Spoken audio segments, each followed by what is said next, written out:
I'm Oral Hershiser, and I am on the Blue Review.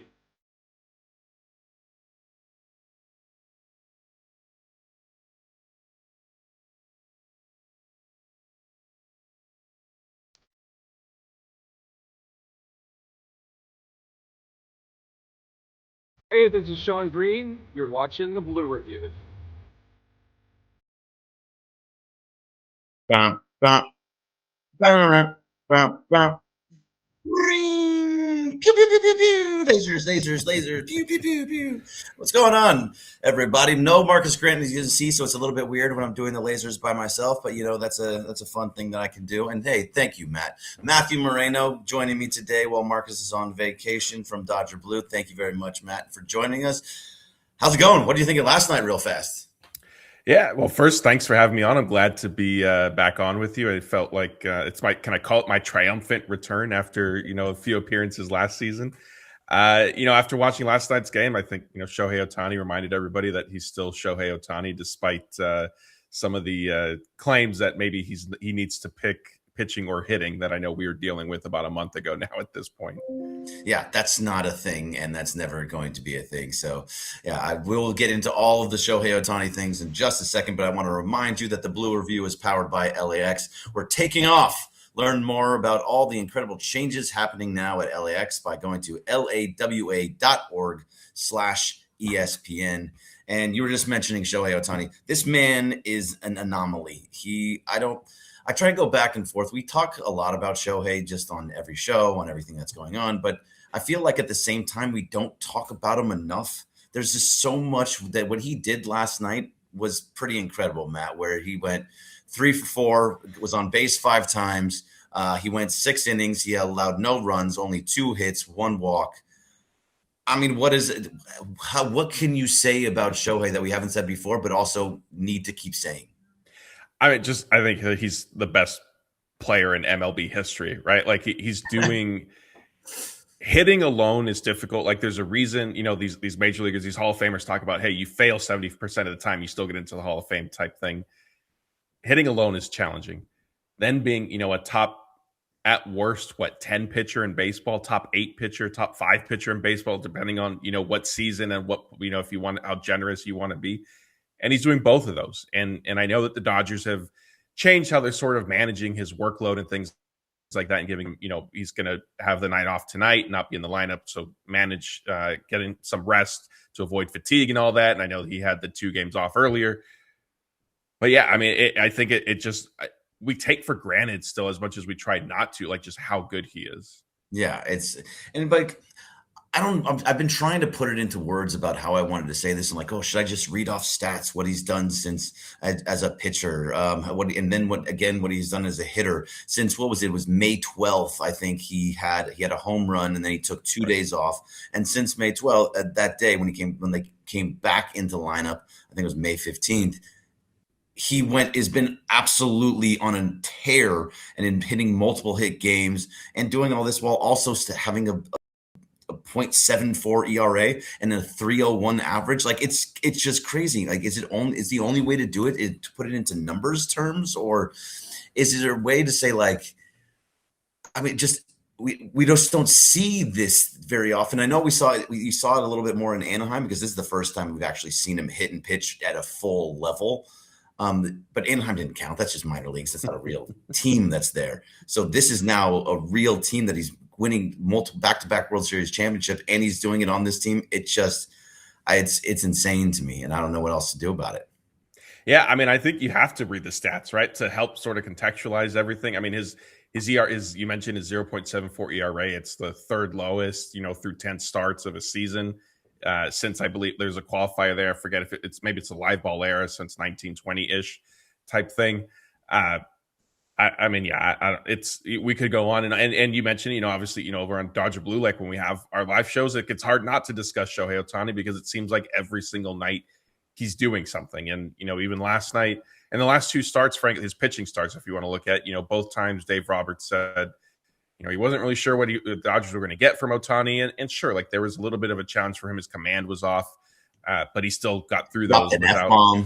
Right. Yeah. Like he still got through those. It's not like Dave Roberts said that and then Ohtani gave up 3 runs type thing. I mean, he was still a remarkable pitcher.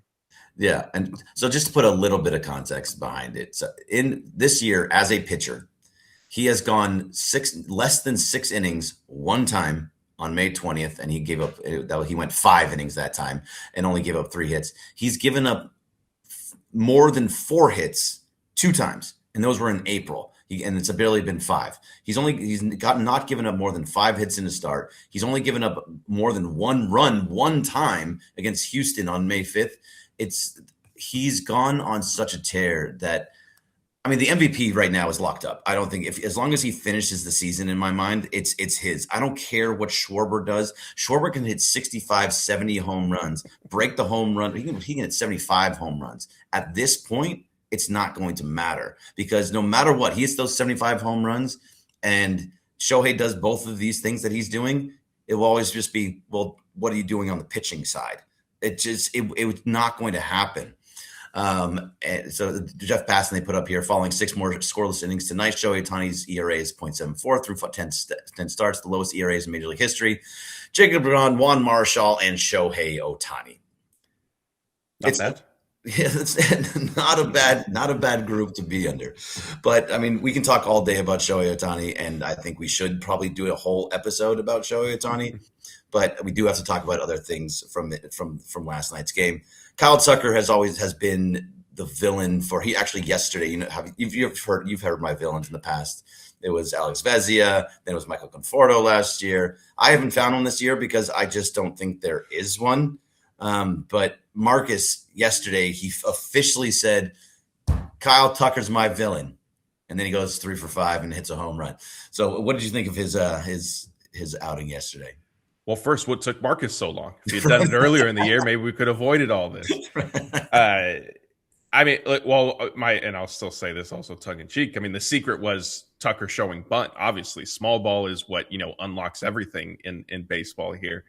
It was good to see. His Kyle Tucker's season has been unfortunately very similar to Michael Conforto's, where struggling. Obviously, with Tucker, it's more heightened given the contract and the player potential and profile and all-star caliber and things of that nature. I think Dave Roberts had some interesting comments I don't know if it was Monday or Tuesday, where he said, look, like, his struggles at this point are not because he's still adjusting to a new team. Like, that ship has sort of sailed. He just needs to, figure things out and keep working. And Tucker said he has been working. And so to see some results was certainly encouraging. Obviously that home run, clearing the pool, that's a nice homer there. Yep. What I don't want to say worried about, but still need to see, and I think it's fair to bring up, is now, like, you need to consistently do it. And of course, I'm not saying hit a home run every night. I'm not saying have 3 hits every night, but I know the easy comparison is Michael Conforto, but we have seen this from Kyle Tucker. We saw from Michael Conforto where he'll have a nice, stretch of 3, 4, 5 games, and then it sort of regresses.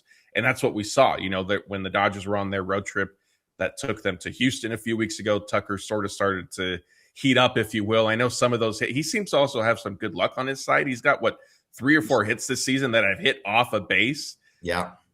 Little bloop that went over the third baseman's head. Yeah. So, to the right side. Yeah. Some of that stuff is mixed into, his offensive production, and maybe you can't always count on that.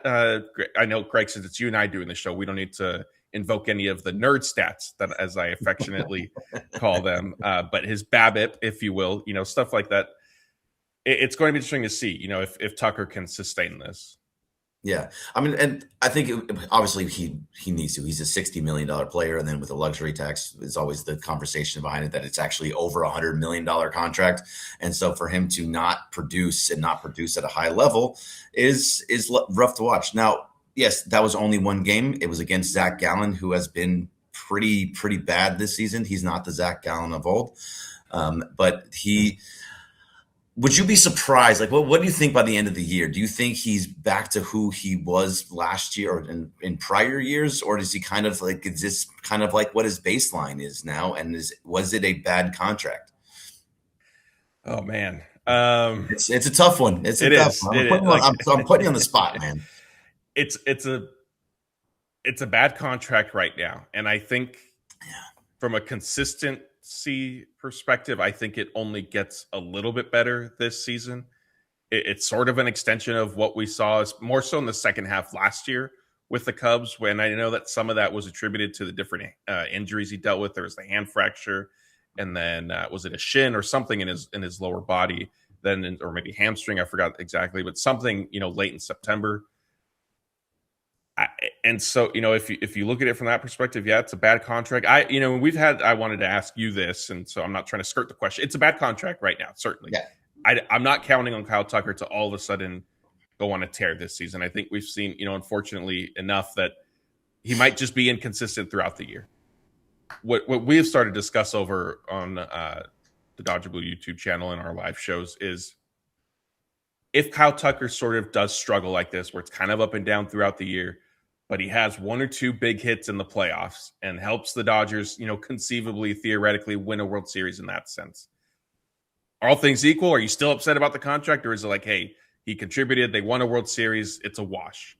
I mean, yeah, if they win a World Series, none of it matters. And I mean, it's not my money. So it's just, could you have gotten something different for him was always the conversation. But at this point, they're just spending the money on the best players to have the best chance to win. So if you win the World Series, yeah, everything is pretty much forgiven, especially if he has a couple of big hits, which he has. I mean, you even said it. He's had a couple of big hits already this year, just in the sense that he's got runners across the home plate.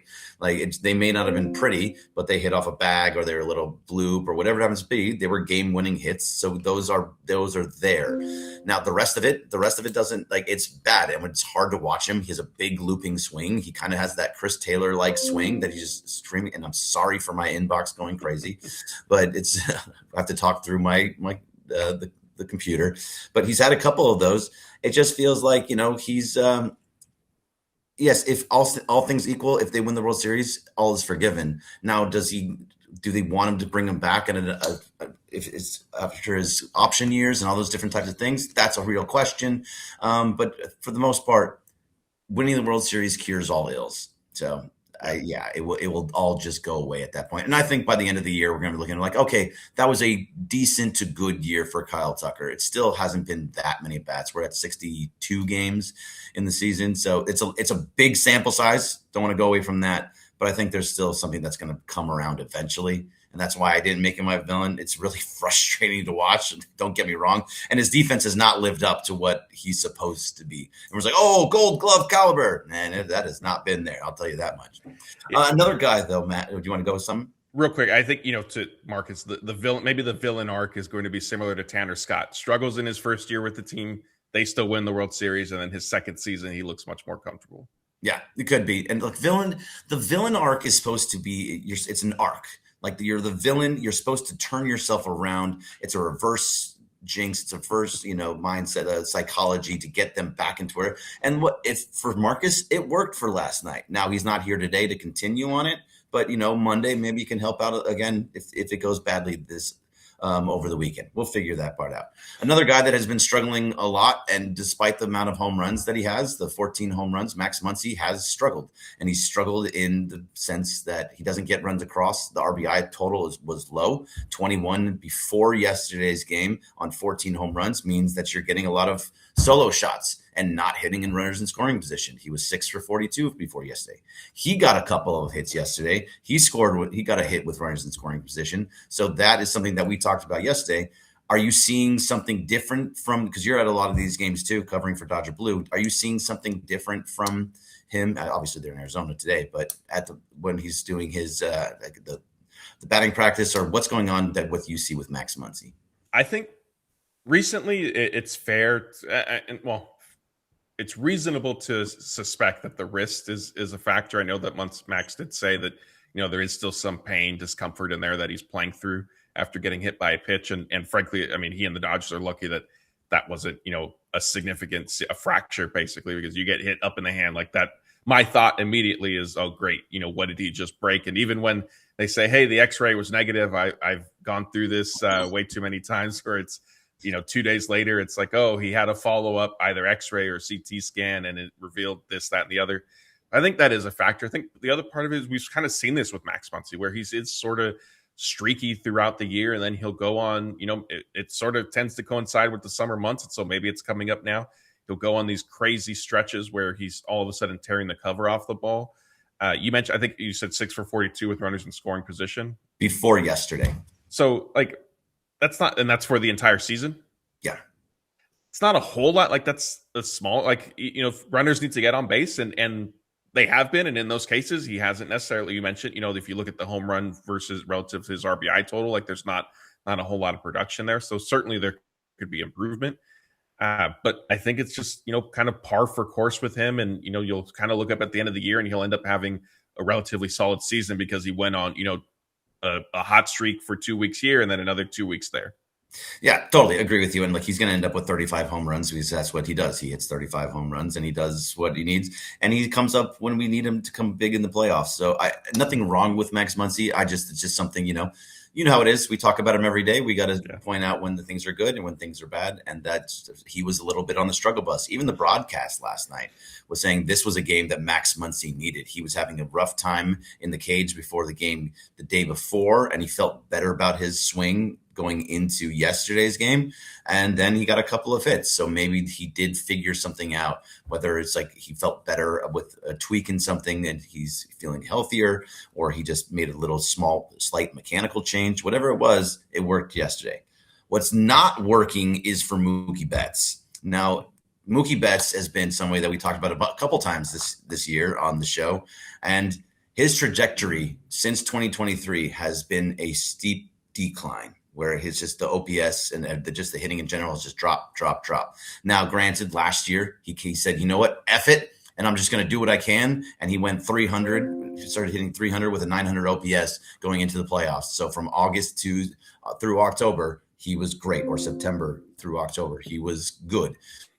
So now he's in that little spot again. He had a game where he had the multiple home run game. Then he had 3 hits the other day. He went 0 for 5 yesterday. And he touched 200 on his batting average the day before, not yesterday, the day before. And for one at bat, he had 200 and then it dropped back down. And now it's back below 190. What's going on with Mookie Betts? Yeah, he's a weird case. And you've mentioned, kind of the decline he's been on. I think we have to point out, and it's not to make an excuse for him, but he did have the hand fracture. He did have the toe fracture. He did, then have that weird virus. He did have the oblique. Like, if you want to, look at the, you're drinking coffee. If you want to look at your cup as half full, like those are the reasons you can sort of say, hey, half full. This is why, like, Mookie Betts can still be productive. I think with him, a lot of it is honestly just sort of reestablishing what expectations are. Is he going to be the MVP that he was with the Boston Red Sox and MVP caliber player he was early in his Dodgers career? Probably not. And I think that's fair to say. I think it's unreasonable to expect him to do that.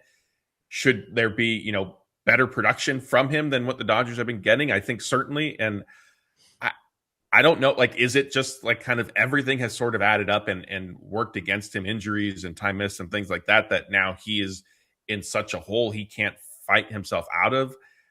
I don't want to believe that, but obviously, like, as more time continues to pass, it certainly does get more and more concerning.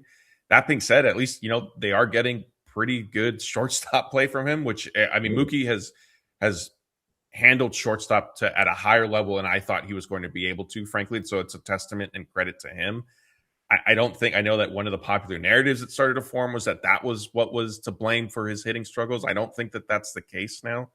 But yeah, I mean, it's interesting. And there certainly is reason. Like, I think the expectations with Mookie, and it sounds funny because he's Mookie Betts, 4-time champion, this, that, and the other, perennial all-star. I think you just need to sort of reset expectations from him at this point. He's almost like I don't want to say it because it tends to be a knock for player, but kind of a glove first shortstop right now. That's crazy to say about a guy that just moved from right field to shortstop full time to be a glove first shortstop. It's like he's Gold Glove caliber shortstop, right, but his bat is soft. I mean, it sucks to say about Mookie Betts too. Now, we talked about villains and like how Kyle Tucker's Marcus's villain. I don't have one this year. I will never make Mookie Betts my villain just for what he has done for this team. I understand that it's pop-up Mookie is back, ground-out Mookie is back. His offense is a struggle, but you give me 3 World Series rings, and guess what? You are now exempt from all villainy. That's all gone. So What do you do with him though? Because now he's sitting in that 4 spot. You already moved him down from the 2 to the 4. And is it Teoscar Hernandez got moved down to the 8th spot? Pa he's a different type of guy, but he's been moved all around. Muncy is usually hitting 6th. Like all these guys, but they're not Mookie Betts. They're not the name value has so much to Mookie Betts. Do you move him down? Do you put him down somewhere between 7, 8, 9 area? Do you leave him in that 4 spot? Like, what do you do with a guy that is clearly not hitting well at all? It's not going to be a popular answer. I would probably just leave him. I mean, first of all, and I'm answering that from the standpoint, and maybe it's not fair or right of me. I don't anticipate the Dodgers dropping him down the way they did, with Teoscar Hernandez type thing. Like, I think I would be shocked if Mookie Betts hits lower than 5th, maybe 6th ever at some point with the Dodgers. I don't see Dave Roberts. I don't see the organization doing something like that to him, even though, from a statistical standpoint, it could certainly be warranted. I think with a change like that too, though, what sort of needs to be then evaluated as well is, the domino effect. And sure, like if you move him down, what does it do to the rest of the lineup and other pieces moving around and that type of thing?